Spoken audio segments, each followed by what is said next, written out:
viral video that came out last week. A black man was talking about 80% of African Americans can't afford to move back to Africa. So let's take a look at this video and then I'm going to come back and discuss.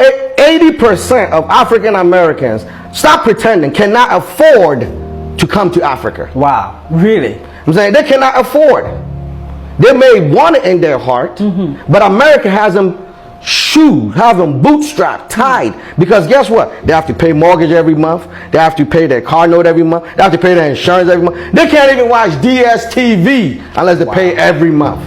Wow. So how are you going to have money to say, let me go back and learn about my family, my history, my roots? When every month you have to worry about, I got to pay this. I got to pay. When do you get a break to think? Wow. Now, I'm not sure if this man was from the United States of America or if he was from some other country. That I don't know. But this is what I have to say about that particular video. I do feel like in some cases, when it comes to some black Americans, that yes, affordability can be difficult. It can be something that they don't have the means to do, even working their jobs. They're not able to just pick up and leave. They don't have the means to travel. Their work does not give them room to take leave, to travel outside of the United States of America. So there are a lot of obstacles in some black Americans' way as far as them being able to move back to Africa or travel to Africa. And there might be some, yes, definitely, that can't afford to go there. But I personally think it is a lot deeper than that. It's a lot deeper than just being able to afford it. Looking at the comments on the video of TikTok, the TikTok video, and also the short on YouTube, it's deeper than that. It's deeper than affordability when you hear some black Americans talk as far as when it comes to the African continent. And that is definitely what I'm going to be talking about in this video. And I'm going to show you this video on TikTok because it definitely does explain kind of where I'm going with this and why I feel like it's really not the affordability that's keeping some African Americans away from the African continent. It definitely is a mindset. So let's take a look at this video. Us as African Americans have an abusive relationship with America. Like walking on eggshells. Do you take your hoodie off when you walk into a store just because you know? Oh, yeah. I take it off when I'm driving. Do you sometimes feel hopeless that nothing can change for them because it just is what it is? I felt it before, right? So we're in an abusive relationship with America, but you're so stuck in this abusive relationship that you make excuses for your abuser and you're afraid to leave. Tough. And this is all you know. That's all you know. And I'm just saying, yo, That's tough. just go on a dating app. Get a second phone and go on a dating app. Don't even let them know you're going. Date Ghana, date. Yeah, date Ghana. Go date another Date. country. How long do you love something that don't love you back? And if you asked many black Americans if what he said is true, if they say he's not true, we all know that they're definitely not telling the truth. They're definitely not telling the truth. The black community in the United States of America is struggling. It is struggling. And nothing has been done about it. And a lot of people, when it comes to the African continent, when you say anything about Africa, is a triggering word for some black Americans.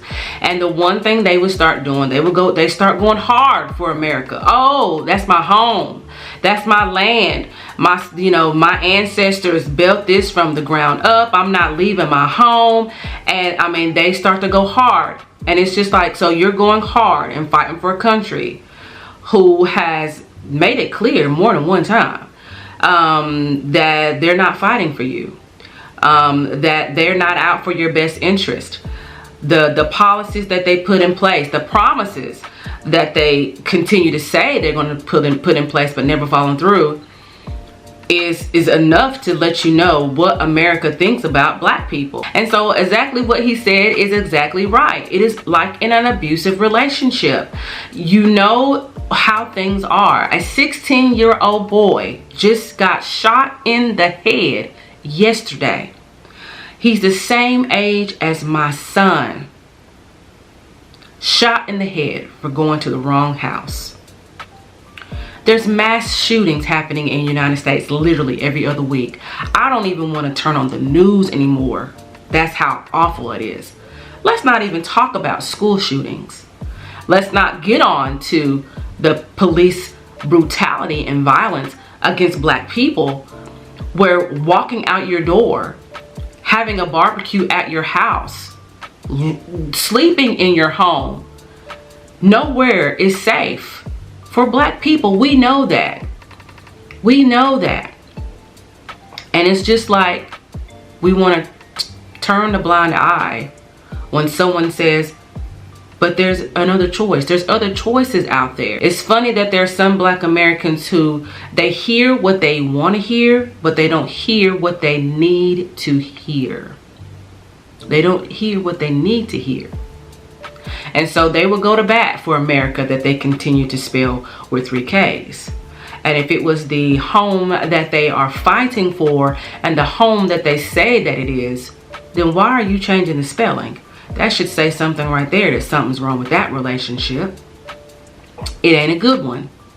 It ain't a good one. Now, the argument that I've heard so many people say when they talk about the African continent, my ancestors built this land. I mean, I don't know how many times I've heard that one. My ancestors built the land. Okay, they sure did. The United States was built on the backs of slaves, and the United States have had their foot on the backs of those slaves forever. They haven't got their foot off of it yet. Still got their foot on their backs. Is that the way you want to continue living? Like, really? We have the African continent that's saying, you know what? We have a place for you. You're able to come here. And we have some black people who will swear up and down, oh, they don't like us, they don't want us to be there, yada, yada, yada, so that they can then have a good conscience when they go back to a country that they're spelling like this. I'm going to continue to put that word up there. When I did the video of the black culture, someone was saying that, you know, the ancestors had fought 400 years or whatever. They were slaves for 400 years and they survived.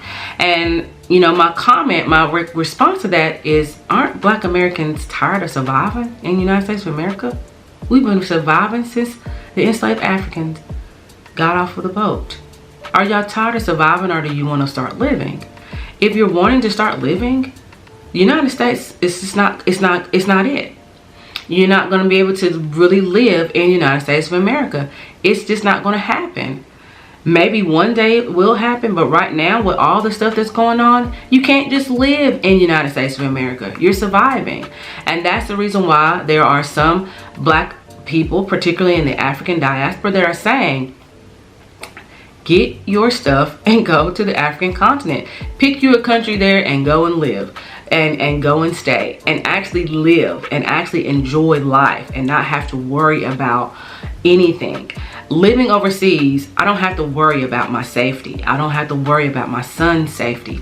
Not to say that there's not crime here. There's crime everywhere, but it is nothing compared to what goes on in the United States of America. Nothing. Nothing. But there are some black Americans who have this mindset that for some strange reason that they have a very bad taste in their mouths when it comes to the African continent. And I feel like it is because of so much misinformation that is out there on social media. People are not reading anymore and really seeing what these countries are about, what the continent is about, and really get your own perspective instead of getting the perspective of something you've seen on TikTok or something you've seen on YouTube. To really start to read and get your own knowledge for you to make your own decisions. A lot of times when it comes to the African continent and you hear people talking, they're saying the same talking points, which means, where are you getting your talking points from? Are you all reading the same book or what? I mean, really?